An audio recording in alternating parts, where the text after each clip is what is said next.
आपल्या उजव्या हातामध्ये एक पळी पाणी घ्यायचं आहे. त्यामध्ये हळद, कुंकू, अक्षदा, एखादं फूल घ्यावं. मनोमन दत्त महाराजांचं स्मरण करायचं आहे. स्वामी महाराजांचं स्मरण करायचं आहे.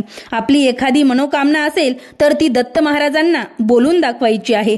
माझ्या आणि माझ्या कुटुंबाचा क्षेम, स्थैर्य, ऐश्वर्य प्राप्तीसाठी, लक्ष्मी प्राप्तीसाठी मी गुरुचरित्र पारायणाची ही सेवा करीत आहे. दत्त महाराज, आपण माझ्याकडून ही सेवा करून घ्यावी अशी विनंती दत्त महाराजांना करून हातातील पाणी ताम्हणात सोडून द्यायचं आहे. संकल्प सोडल्यानंतर आपण आता गणपती पूजन करणार आहोत. एका ताम्हणात थोड्याशा अक्षदा घेऊन गणपती बाप्पाची मूर्ती घ्यायची आहे. मूर्ती नसेल सुपारी घ्यावी.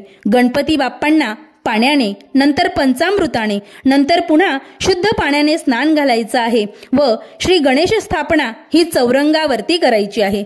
चौरंगावरती थोडेसे तांदूळ ठेवावेत.